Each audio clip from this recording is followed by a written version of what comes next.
So his dad realizes Cobb discovered his horrifying secret. Do you know anything about a gravesite being here? Well, the dog actually alerted to right there, where it's leaned up against the tree. Right here, you see this?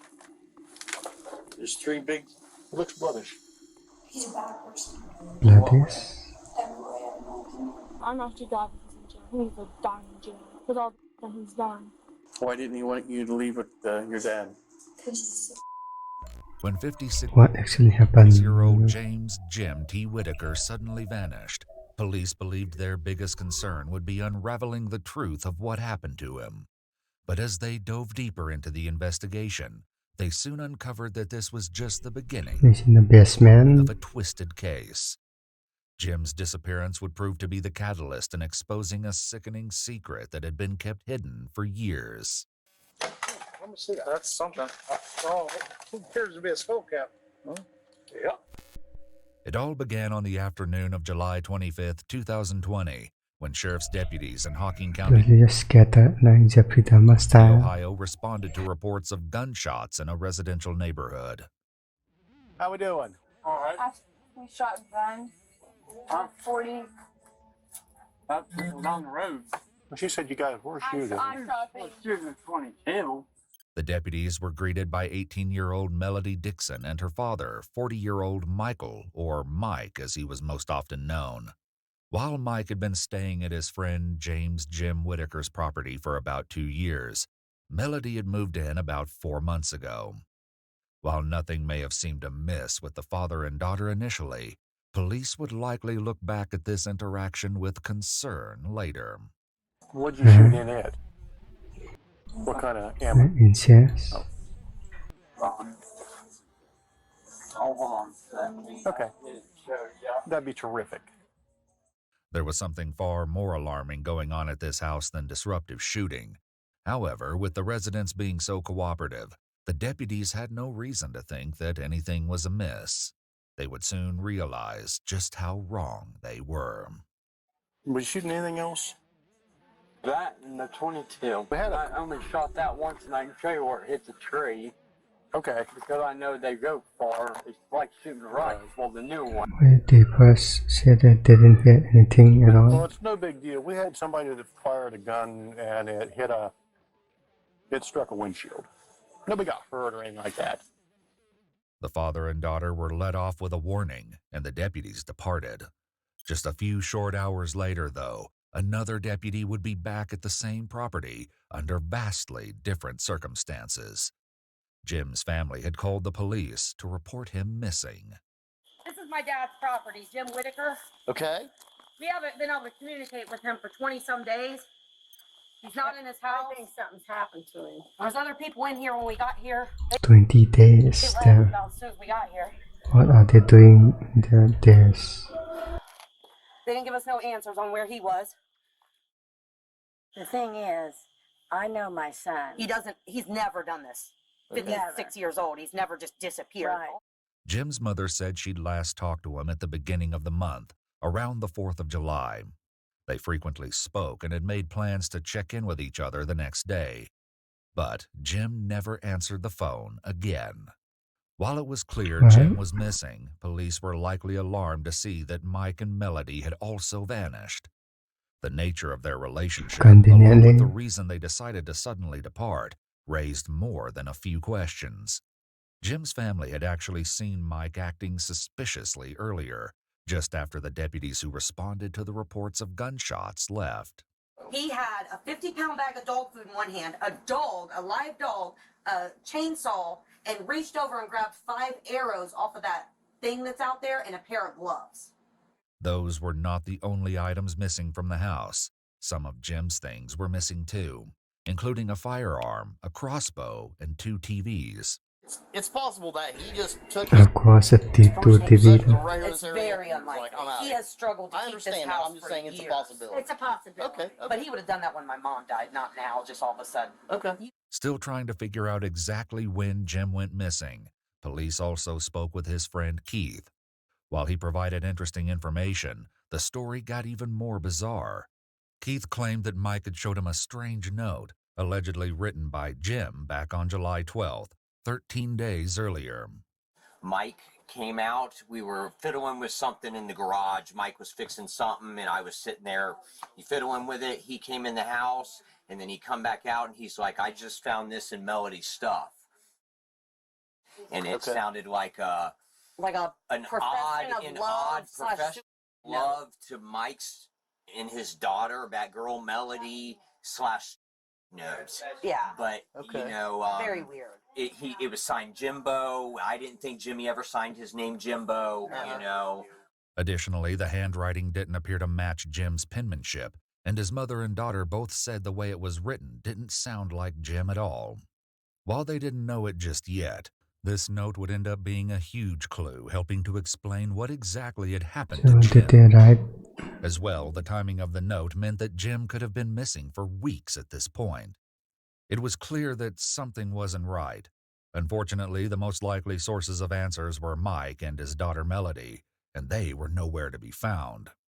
The next day, several deputies and detectives from the sheriff's office returned with a warrant to Jim's property to conduct another search.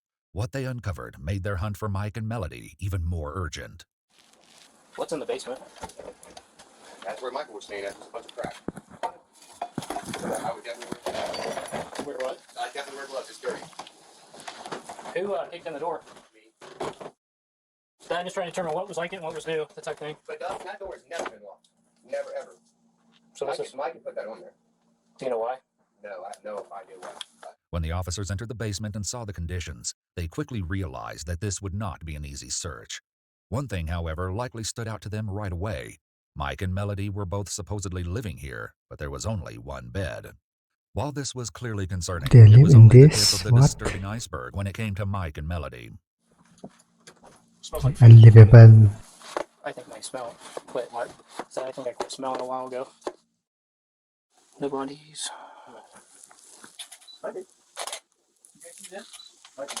The camo bag?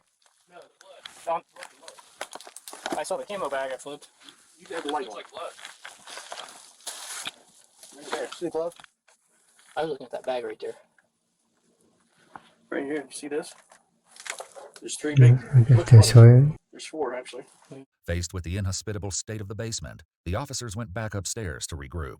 Eventually, they decided to call out a K-9 search unit to go over the entire property, inside and out.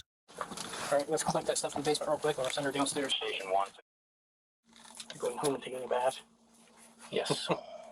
The dog didn't alert upstairs or downstairs in the house, not even for the presumed drops of blood on the camouflage print bag found in the basement. So it's The not second blood. dog was brought in to double-check and delivered the same result. While this may have seemed promising when considering Jim's fate, it wouldn't for long.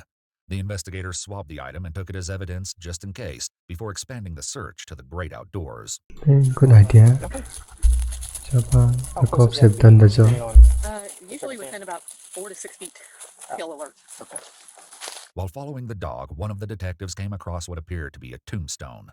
Here, the canine alerted, which it was trained to do only if it detected the smell of human remains. Before they could start digging, Jim's daughter returned to the scene. What she said dashed any hope of finding clues near the headstone. Do you know anything about a gravesite being here? Not your dad's, but there's a World War I. Oh, no. That's just okay, so here's what happened. That got, me and my mom actually got that from, that's part of her family, and they replaced the stone, and they allowed us to take that one. There's no grave to it. It's just a stone. Yep, it's just a stone. Well, the dog Did you see alerted them? right there when it's laid up against the tree. They theorized that the headstone had absorbed some of the scent of human remains from the cemetery where it came from, resulting in a false alert. While it was good news that they hadn't found a body, it was also troubling because they still had no leads about what happened to Jim. Only later would they realize they had overlooked a crucial source of evidence. Still, a promising lead turned up. On a property just a few miles down the road, the investigators stopped by to chat with a man named Kenny, who knew both Mike and Jim. Sheriff's office. How are you? Look for Mike. Huh? Michael Dixon. What about him? Looking for him. He ain't seen him for a couple days. Sure about that? Positive. All right, because his car's right there. I know it is. Yeah. So that's not doing something silly if you're not telling the truth. Oh, I'm telling the truth. Okay, so when did he drop his car off? I guess last night, but I wasn't here. My girlfriend was here then. Okay, can I get a look at it? Oh, okay. All right. Apparently, Mike left his car behind because it was leaking transmission fluid. However, that was the only explanation he offered before taking off again. When looking through the back window, the deputies could see the chainsaw Jim's daughter said Mike took from the house.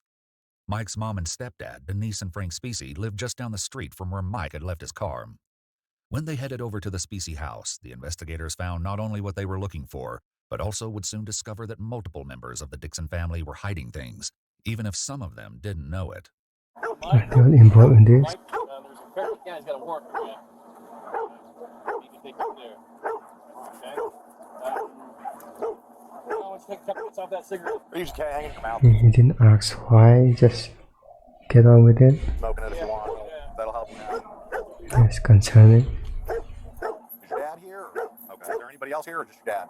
Dad, my daughter. Okay. The detectives placed Mike under arrest on a pre-existing traffic warrant, but that wasn't what they really wanted to talk to him about. They made him aware of his Miranda rights before getting to the heart of the matter. You want to talk to me about what's been going on at Jim's house? They say that his daughter come down a few days ago and said that I had to get out of the house. He's been gone, I think, since the 5th. And his daughter come saying, "Oh, I was getting rid of his stuff. I didn't get rid of nothing of his. He was like a dad to me." So what do you think has happened to Jim? I'm hoping nothing. I'm hoping he just took off, but I don't know why. Further up the driveway, other detectives spoke with 18-year-old Melody. Did James say where he was going or anything? No. He didn't really say where he was going. He was just... What happened to some of his stuff? What do you mean? Like his guns, his TV set, all that. Well, the gun was been missing, and I don't know about TV. Unfortunately for Melody, Kenny and his son Jeff, who owned the property where Mike left his car, told the detectives otherwise. Mike Dixon, did he sell you a TV, a trace, a TV? Yeah. The other missing TV was purchased by Kenny. This was just the tip of the iceberg when it came to Melody's secrets, and they only became more troubling from here. The investigators continued to press her, hopeful that she would slip up again. Do you think that something's happened to Jim? I think he just took off, but that's what he's been talking about for a while. Where would he go? The same story. He's like, I'm just gonna not be here when you move, and you guys can keep this place because my family not gonna talk to him about me or whatever. So. You think something's happened to him? I don't really know because last time I seen him was 4th, 5th. Melody was talking to police on the 27th, meaning that Jim had been missing for around 23 days at this point. Melody said that prior to living with Jim and her father, Mike, she'd been in foster care and was specifically not supposed to be in contact with her father. The reason for this was stomach churning, as investigators would find out. But for now, police focused on what they knew and the note Jim supposedly left. Did you and Jim have a relationship? No? He wanted one. You wanted one? And then when I told him no, he went berserk, and that's what that letter was about. This topic would come up again What later. in the Currently, world? the detectives probably noticed that despite the dire situation, Melody's priority was clearly not the missing Jim, but her father, Mike. Is he going to jail? Mike? Because there's a warrant for you. Mike was transported to the sheriff's office, where the detectives continued to question him about Jim's whereabouts. But Jim had talked about in the past. Was there anything to indicate that he was going to, that his depression had reached a limit on that day? I didn't think so. Didn't think so? But I mean, if he was to basically... So did the father kill Jim? Why would he take a TV? Yeah. While they'd already found the TVs Mike sold to Kenny and Jeff, investigators also tracked down more of Jim's missing property. A firearm matching the description of Jim's favorite rifle was sold on July 6th to an acquaintance of Mike's named Tommy, but he resold it 2 days later. Investigators were able to track it down and collected it as evidence. When chatting with the detectives, Tommy revealed more than just the location of the rifle. He also shared some concerning information about Jim and Mike's odd relationship. Because, see, Michael beat shit out of that old man a bunch. Like, yeah, they got to fight a lot, man. The old man would get high on meth, because the old man was a meth head. And he'd get high on meth and stuff, and him and Michael would get into it, hot and heavy. I mean, he blacked Michael's eyes, and Michael blacked his eyes, too. I mean, it was like they was two fighting married couple. I swear to God, that's what you thought. The next day, when the deputies returned to ask Tommy a few follow-up questions, he had something else to add, this time sharing what Mike had apparently told him about his daughter, Melody, and Jim. he had said that he had caught his daughter and him in bed. I asked him. That's what my kids asked him right in my living room 2 days before you guys arrested him. I asked him if he did it. And here's his exact reaction when I asked him. He's like, no, man, I didn't do it like that. Like, like, how you put that? You know when somebody's being sarcastic? Like, you know, like you can see in their voice and hear that, you know, he knows more than what he was saying. Everything Tommy shared was concerning, and investigators' suspicions only increased when they spoke to some of Jim's neighbors. He mentioned that he was going to kill Jimmy, I don't know how many times. So several times. And this was even before Melody showed up down here. But they get in fights, and they throw shit at each other. They get in fights, and the next thing you hear is a couple gunshots, and you have to wonder, okay, did somebody shoot somebody this time, really, for real? Okay, why didn't he just contact the police? No, just vigilante At the style. sheriff's office, the investigators shared similar concerns with Mike. I guess what makes it look strange for you, Mike, is that you guys continued to live there and never let anybody know that Jim was missing. I mean, why not call the sheriff's office and say, hey, this guy's left, the TV's missing, his gun's missing, and I haven't seen him for a few days. Even though I understand Jim's an adult, but why didn't you go and call us? I don't know. I should have when I was going to. I asked a few people what they thought, and they said, oh no, Jim might be doing something he don't want the cops to know about. I should have called you. And then Mike made a mistake. No, I cared about Jim a lot, I did. I mean, I'm not funny, but he was like my uncle. Mm-hmm. Alarmingly, Mike used the past tense when referring to Jim. It only got worse from there. Mike soon confessed to something so horrendous that not only was he placed under arrest, but detectives returned to the Specie residence to bring Melody in for an interview of her own. How are you? Good. Yeah. Okay. Melody, I'd like to take you down to Louisville and talk with you about your dad. Okay? You okay to go? You're not under arrest. You're not under arrest or anything like that. We want to go down and just have a conversation with you in a nice private Ain't area. no way. Melody agreed to go back to the station. Once they got there, the detectives made her a She probably get a lawyer pass. aware of her Miranda rights before finally Don't getting talk to just police. down to business. And what I would like for you to do is talk with us about the incident that occurred with Mr. Whitaker, about what your dad has told us. Are you willing to talk to us? You actually have a recording of him saying that? Sure do. Could you show me like a recording first and then to the I don't have the video with me. So I basically have to go out online right now. Well, I don't know if what you're telling me is correct or not. wouldn't you want the family to have closure? Do you think that James deserves to be laying out? Not good people, in my opinion. So Pardon? they're not good people, so what I want them. They're not good people. I don't know. So you don't care about James? No, I don't say. Well, he's a bad person. In what way? Every way, in my opinion. In every way? In I mean, what way would that be? Dad was just trying to protect me. Why do you think James is a bad person? Yeah, this. We got in front of us and so Dad had to leave, but I wasn't going to leave. And he's screaming. I tried to the F out, but I had instruction, like really bad, so I went to the line steps, so I got to the restroom. And he grabbed me. And I was like, what the heck? And he screamed to him, so he like, get that out. And once you go, I was like, well, let me leave then. And I took a hold away from him. Why didn't he want you to leave with your dad? Because The investigators would return to the quandary of why Jim didn't want Melody to leave, and this discussion would reveal what could be the key to understanding this nightmare situation. So you guys were arguing. I need to hear, okay? So he has hold your wrist? he had her on my wrist before me and then just bent me over. And I wasn't thinking, I just went to the back. And then he went out for Grab you by your throat? and asked me to look over and saw him. Dad. This wasn't the full story. Melody was leaving out some of the most chilling pieces, but for now, detectives had no choice but to turn to Mike, who told them a similar story, resulting in his arrest. Not only Is he in the murder that, but too? he also agreed to go back to the property and reconstruct the crime scene for police. I told him I was going downstairs to get my gun, and I went and got my gun. Come up. Yep. You That's heard- when Melody was coming out of the thing. I could hear them scruffling a little bit. What were they saying anything to each other? No, I just heard her kind of like yelling, and supposedly she grabbed like his gun. She said all she remembered just looking down the barrel of it. I heard the safety on this gun flick off, and that's when I shot mine. So James saw that your dad was pointing a gun at him? Maybe not enough reaction time. He didn't have enough reaction time to do anything? Is that what you're saying? And I was like, not close, not really away. A couple feet away? wasn't close enough for that. I think that's a little bit more. Right here where I'm standing. Okay. And if he would be come forward towards me a little bit, no, that way, just look right there. And if you would have turned, like if you would have been going, look like, yep, right like that, right there. Right there? Yep, now right just like that, exactly. And where did you hit him in his body? Right there where he's pointing towards his eye. The investigators had now confirmed that Jim was deceased, but the location of his body remained a mystery.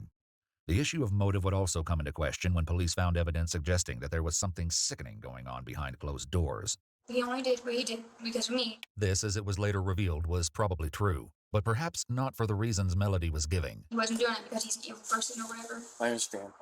He's just trying to protect you. And I don't think he should get like maximum punishment or whatever, like everyone else. Just, it's basically it was my fault that started. No, it's not your fault. I wouldn't say that. I mean, this was just a decide, so... If I wouldn't have walked upset, that wasn't fun. No matter the truth, the gory efforts that followed Jim's death meant that the Dixons were in a heap of trouble. Did he talk about how he cleans it up? Just with bleach. Bleach? Do you know where he got the bleach from? Was there bleach at the house? Yeah. Did you cover up anything over here? Did you clean anything? Yeah, I cleaned. Did you clean up on the wall? A little bit, and then there was splatter up. You can kind of like right in that way, you can see stuff. Where was most of the blood? On the floor. It was most on the floor. Yep. Was there a puddle? Down there. In the process of the cover-up, Mike had also rearranged some of the furniture. Surprisingly, he hadn't done so alone. The only reason I didn't think much about it is because me and Jimmy were talking about it. And Mike may have even been in the room It's before important, Jimmy had this. not been around. Not been around? You know, yeah. Well, we just actually rearranged stuff around and, maybe threw away trash or stuff like that. Nothing was cleaned. It makes me feel crappy or sick to think if Jimmy was around in any way, shape, or form, dead even or whatnot when I was up there. While Jim's friend Keith was nothing more than an unwitting accomplice, others were far more involved in the case than they let on.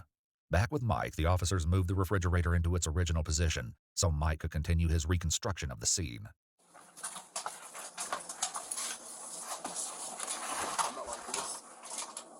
Where was the gun? The gun was about where my feet are. Which way was the gun? Pointing the barrel towards that. Who's that? This was it.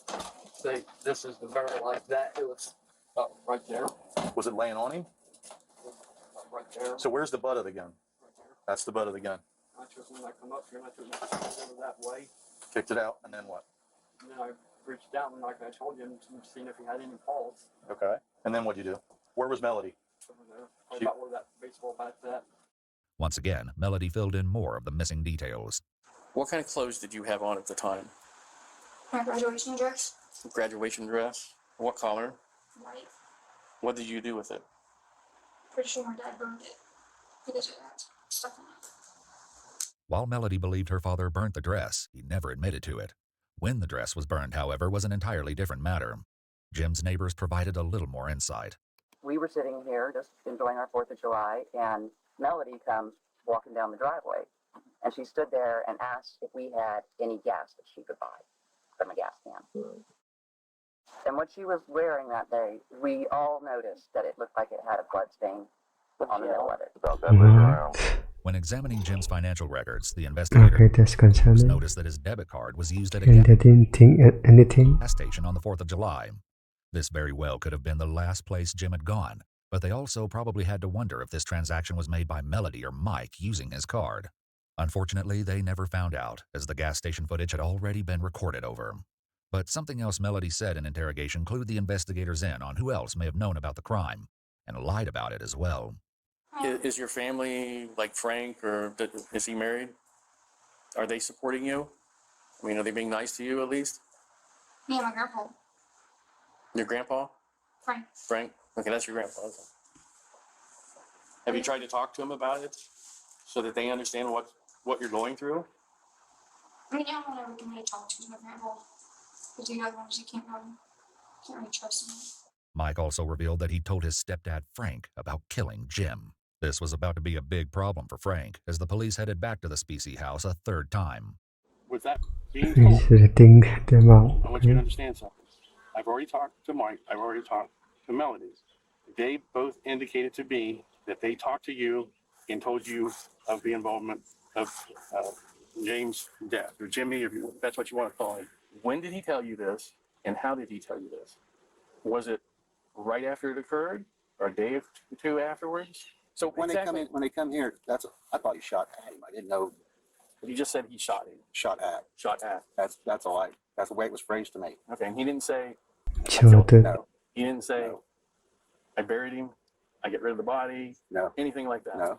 Because that's when I would have gotten a hold of somebody and found out what was going on. Because I knew Jimmy years ago. Did he try to bring a weapon here? No. Any kind of gun at all? Handgun, long gun? Not that I've seen. Frank was granted a reprieve for now, but when police eventually got to the truth, Frank would be facing some serious consequences. Still, it didn't take long for those consequences to begin. Lying Something ending. else Melody shared had the potential to land the family back in hot water.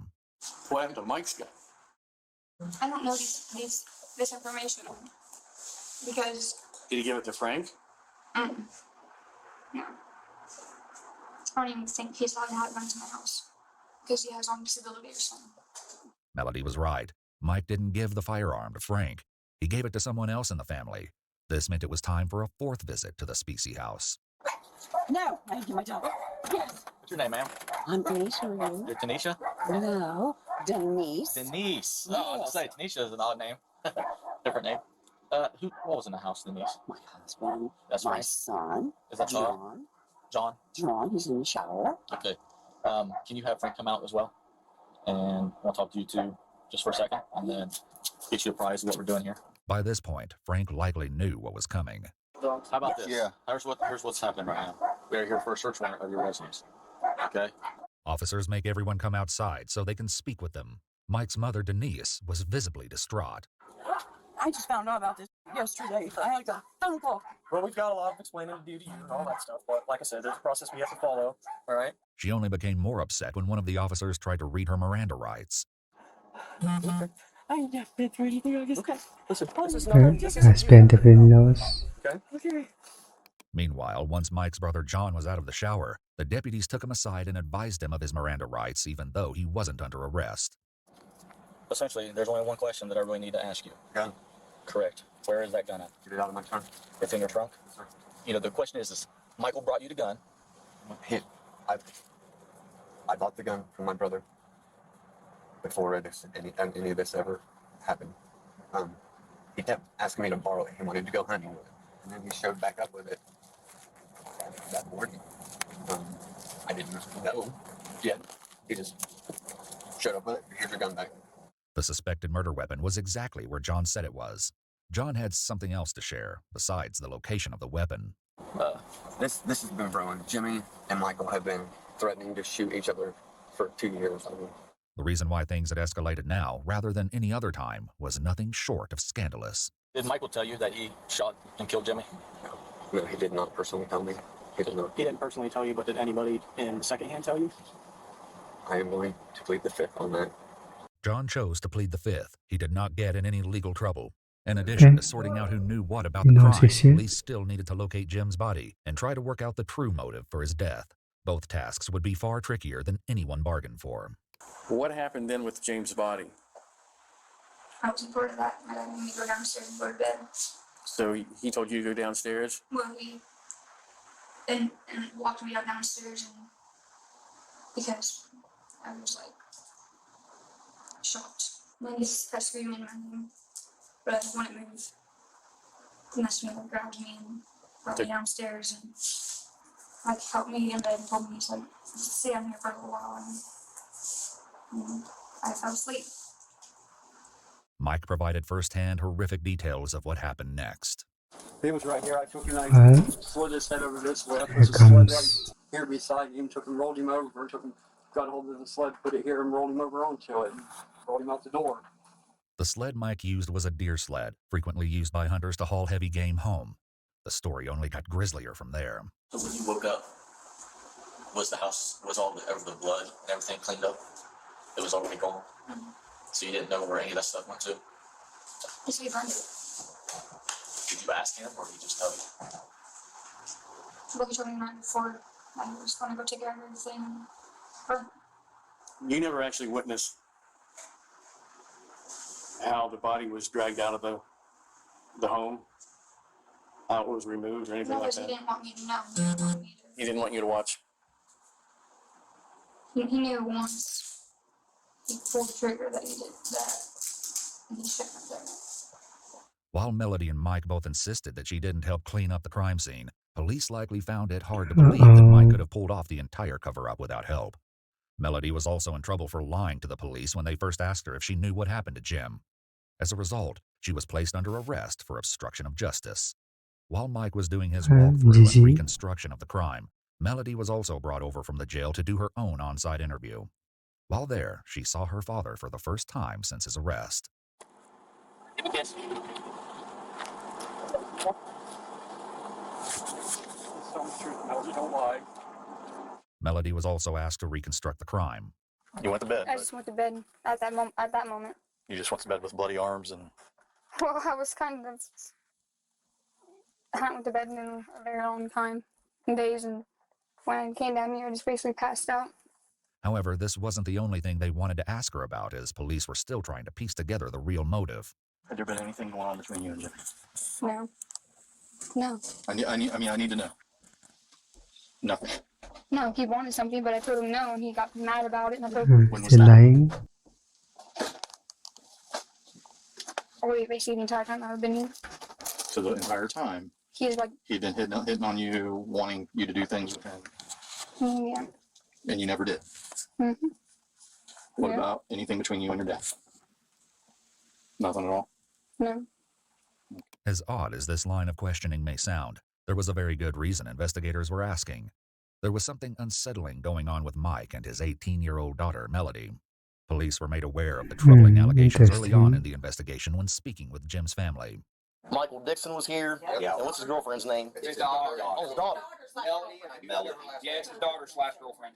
Police had also spoken to Melody's mother, Brandy, and what she shared added an upsetting layer to the case. Brandy explained the reason that Melody had been put in foster care and was not supposed to be in contact with her father. The Children's Service Society not let Melody go back out because they think there was a possibility he made out with his own daughter. So they kept her in foster care. When she came up here and started visiting me, she wanted to see her dad, but nobody could stop her because she was 18. She started seeing her dad, but I don't know the things he said to her or whatever, but he got her back on drugs again, like meth and all that crap. Brandy said that there were multiple previous CPS reports detailing an ongoing struggle to keep Mike and Melody apart, but this is unconfirmed. Brandy also alleged that Mike's mother, Denise, was not only aware of the incestuous relationship, Story but is had getting purchased wilder. lingerie for Melody. However, we do not have evidence to confirm this claim. Melody's younger sister made even more revolting claims. Whenever we lived out with his mom and dad, I walked in the church.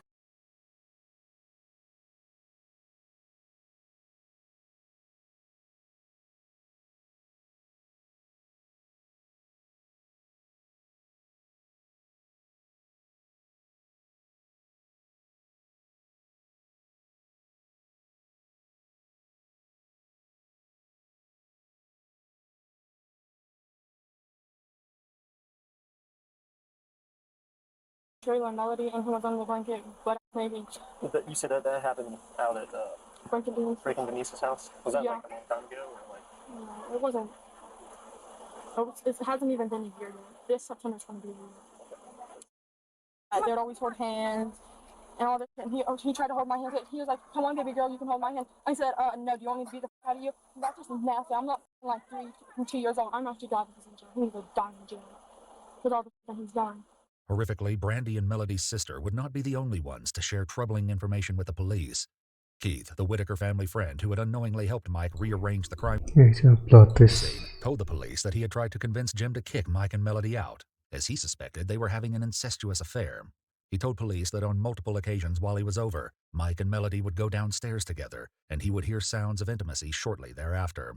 On one occasion, he said Melody invited him to stick around so they could have some fun, which sent Mike into such a rage that he grabbed a weapon and shot it out the back door several times. With the possibility of an illicit father-daughter relationship now in the mix, the investigators had to wonder if this could have been a factor in Jim's death. Little did they know, the case would get even more twisted.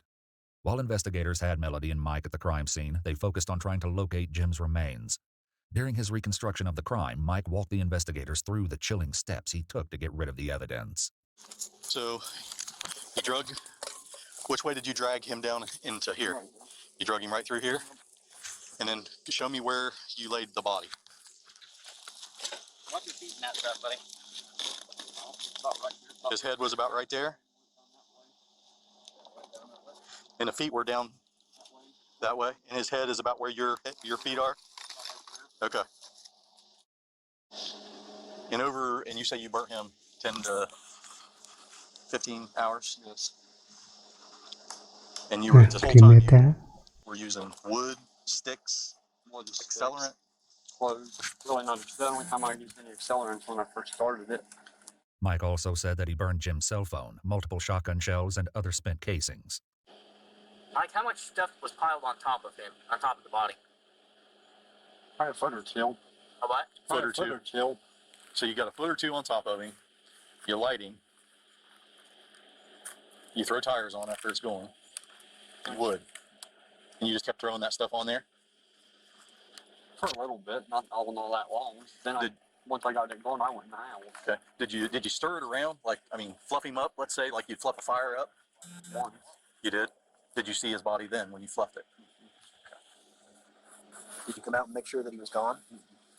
You didn't look at it to see if there's anything left? No. The investigators were inclined to believe Mike, as they'd already found a way to substantiate his claims.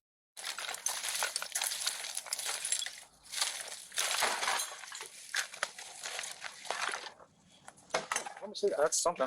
Oh, Skull, okay. Yep. Is that hair right there? Or that rope picked up? That looks more like hair. Down there? Yep. Looks like it. Landry. There's some more. The initial investigators and the K-9 units had passed over this very burn pit without alerting. Along with the bone shards, the investigators also found a bone with what looked to be medically implanted scaffolding. Jim's doctor confirmed that the device could be consistent with the spine surgery Jim had years ago. But it still wasn't over. According to Mike, there was another place that needed to be searched for the rest of Jim's remains. Just a few days after Mike and Melody were arrested, the Sheriff's Department decided to pay Mike's stepfather, Frank, another visit. All right, so this is what's happening. I have a warrant for your arrest. What? Okay, for obstruction of justice, okay, during the investigation, okay? What? All right, so I'm going to place you under arrest right now, okay? I need you to turn around, put your hands behind your back. Frank was cooperative, but Denise wasn't shy about expressing her displeasure. This sucks. While Frank was in jail, the lead detectives, along with the prosecutor, once again tried to convince him to share what he knew about the case. What he revealed was appalling. There was conversations that I know you had with Michael, with Melody present, especially when it came to destroying the teeth.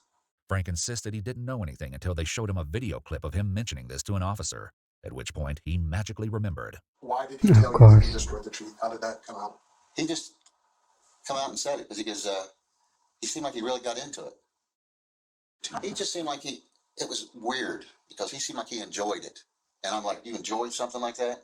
I need to understand how he got from Jimmy's gone to describing in detail to the point where you think he enjoys destroying human teeth, because that's a big jump. And you're giving me no detail here. Did he say whether or not Jimmy was dead when he knocked the teeth out? Yeah, he said he was gone. That's all he kept saying. He was gone. He didn't say nothing about him being dead. He's gone. After learning this, the detectives brought Mike back out for another walkthrough and enlisted his help to find what might remain of the teeth and the jawbone that was kept with it. What was it in again? A bull. Entropy.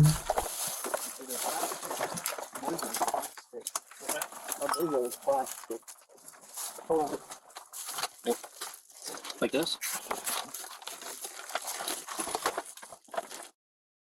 You put it underneath this shelf or underneath here? Underneath right there. Could it be anywhere else? How big's a bowl? About as big around as that metal right there. How high is it? About 3-4 inches. That wasn't that. It wasn't that? Mm-hmm. Where could it have gone? It just disappeared. I just thought we'd found it by now. I mean, it wasn't hid, did. Just sitting there. Detectives were left with no choice but to out the entire basement, one item at a time. Despite all this work, Jim's jawbone and his teeth could not be found. An examination of the remains that were located revealed the sickening reason Mike had taken the chainsaw with him when he first fled Jim's residence. Many of the bone fragments showed evidence of cut marks, suggesting that Mike dismembered Jim's body before burning it. However, it was impossible to determine a precise cause of death because the remains were so damaged. Even after making this horrible discovery, the most shocking revelation was yet to come. Several months later, while waiting for the case to go to court, one of Melody's cellmates asked to speak with the detectives. What she alleged aligned with what many had feared all along. Well, her and her dad had a relationship of sleeping with each other. How do you know that? How did she say it? Okay, the Bedroom together, and told her, I was like, that's not right. And she just acted like it was no big deal. So, I mean, every day we would tell her and ask her, why are you, she didn't know with her dad. Did you have a relationship with James Whitaker? No. Are you sure about that? Yeah. You guys ever kiss? No. Not even a kiss. Contrary to this, another woman incarcerated with Melody claimed she'd heard the exact opposite about Melody and Jim. Did she ever talk about any kind of relationship with him? Yeah. Yes? Yes. What did she say about that? I mean, pretty much that she would sleep with him for money. If Melody did have a relationship with Jim as well as her father, it had the potential to change almost everything about the case. It would explain the regular fights between Jim and Mike, and could mean that the shooting was the fallout of a twisted love triangle. While looking for proof of a relationship between Melody and Jim, the detectives obtained a search warrant to go through Melody's phone. There's a video on your phone. Police officers retrieved your phone. Looks like there's contact between you and your father. Would that be accurate or no? How long had you had a relationship with Michael? The first thing that happened was when I got taken out of mom's custody and put in grandma's custody back in 2017. Melody claimed to be on meth each time she had relations with her father. How many times did that happen? The meth using or? With Michael. When I was 16, between 4 and 6 times. Disturbingly, this had taken place at the Specie house, while Melody and Mike were living with Frank and Denise, Melody's grandparents. As Melody's confession continued, it only became more upsetting. And how many times after that did it happen when you weren't at your grandmother's? Did that start to happen when you started to live with him and James? Yeah. About how many times? I don't know when I can count.